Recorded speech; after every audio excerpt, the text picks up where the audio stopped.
गोपालगंज में गैंगवार और हाल में हुए ट्रिपल मर्डर केस के आरोपी सतीश पांडे और उनके बेटे फिलहाल पुलिस की गिरफ्त में हैं। लेकिन इसी बाहुबली भाई के दम पर जेडीयू विधायक पप्पू पांडे अपनी सियासी पारी खेलते रहे हैं। पांडे फैमिली का ऐसा वर्चस्व कि नामजद एफआईआर दर्ज होने के बावजूद आरोपी विधायक खुलेआम घूम रहा है और पुलिस हाथ पर हाथ धरे बैठी है। क्या है इस बाहुबली फैमिली का काला इतिहास, देखिए इस रिपोर्ट के जरिए।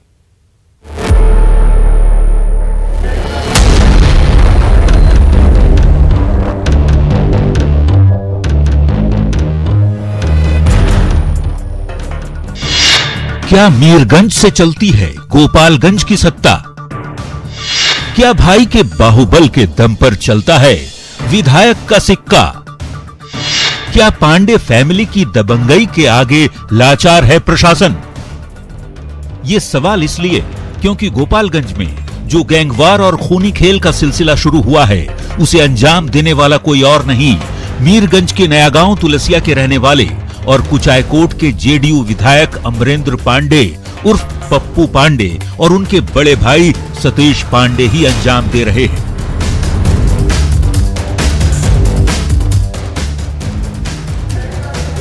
पच्चीस मई को हथुआ में आरजेडी नेता के परिवार के 3 लोगों की हत्या के बाद आरोपी सतीश पांडे और उनका जिला परिषद अध्यक्ष बेटा मुकेश पांडे भले ही पुलिस गिरफ्त में हो, लेकिन अपने इसी बाहुबली भाई के रुतबे की बदौलत जेडीयू विधायक पप्पू पांडे की गिरफ्तारी तक पुलिस के हाथ नहीं पहुंच पा रहे। हथुआ थाने में नामजद एफआईआर दर्ज होने के बावजूद विधायक बड़े ही ठसक से गोपालगंज में अपने घर पर बैठा है, मीडिया के सामने भी आता है और खुद को जन नेता भी बताता है। वैसे पांडे फैमिली के वर्चस्व को जानने और समझने के लिए आपको फ्लैशबैक में लिए चलते हैं। उत्तर बिहार के कुख्यात सतीश पांडे की ये तस्वीर 14 दिसंबर 2015 की है, जब वो गोपालगंज के चनावे जेल से बाहर निकला था। बिहार के पूर्व मंत्री ब्रिज बिहारी हत्याकांड में जेल में बंद इस बाहुबली को जैसे ही जमानत मिली, जेल के बाहर समर्थकों का हुजूम उमड़ पड़ा। गाजे बाजे और फूल माला लिए समर्थकों की भीड़ और भाई के ठीक बगल में खड़ा पप्पू पांडे। इस तस्वीर को जरा गौर से देखिएगा, समझ आ जाएगा पांडे ब्रदर्स का रुतबा। गाड़ियों की लंबी कतार और सफेद चमचमाती मर्सिडीज कार में शान से अपने घर जाते सतीश पांडे का काफिला बेशकीमती कार का कारवां बता रहा है कि हुजूर मालिक अब जेल से बाहर निकल चुके हैं। समर्थक नारेबाजी कर रहे थे और पुलिस प्रशासन चुपचाप खड़ी नजर आ रही थी। पप्पू पांडे तब भी विधायक थे और सरकार भी अपनी थी। भाई को जेल से छुड़वाया और फिर अपने रसूख के बल पर सतीश तब से दोबारा जेल नहीं गया। सतीश पांडे की क्राइम की कानूनी लिस्ट काफी लंबी है। उस पर कई नरसंहार, फिरौती के लिए हत्या, अपहरण सहित करीब 5 दर्जन केस बिहार और यूपी के कई थानों में दर्ज हैं।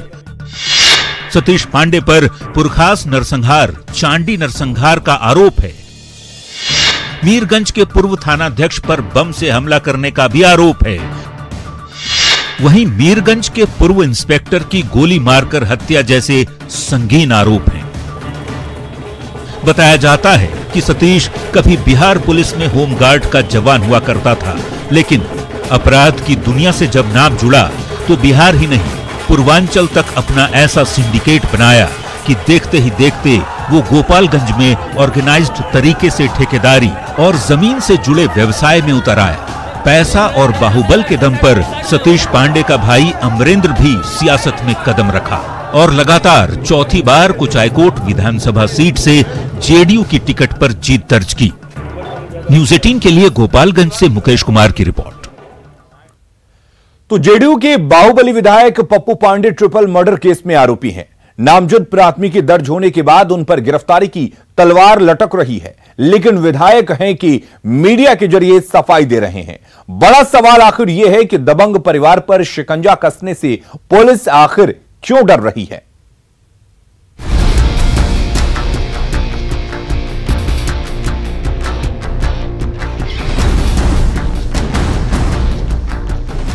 गोपालगंज के कुचायकोट के विधायक अमरेंद्र पांडे उर्फ पप्पू पांडे की आपराधिक पृष्ठभूमि रही है। सियासत से ज्यादा इस बाहुबली नेता की चर्चा दबंगई के लिए होती रही है। यही वजह है कि उनके खिलाफ 1-2 नहीं 10 से ज्यादा संगीन मामले दर्ज हैं। गोपालगंज से लेकर पटना के थाने तक में जेडीयू विधायक के खिलाफ रपट लिखाई गई है। सालों से अलग अलग केस चल रहे हैं, लेकिन विधायक पर कार्रवाई नहीं हुई।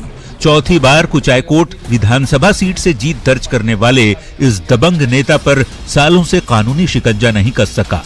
आखिर इस रसूखदार और कद्दावर नेता की गिरेबां तक क्यों कानून के हाथ नहीं पहुंच पा रहे, ये बड़ा सवाल है।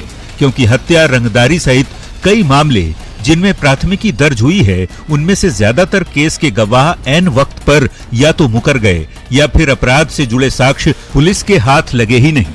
25 मई को गोपालगंज के हथुआ इलाके में हुए ट्रिपल मर्डर केस में लगे आरोपों को खारिज करते हुए पप्पू पांडे खुद को जननेता बता रहे हैं और सरकार के सुशासन की दुहाई भी दे रहे हैं।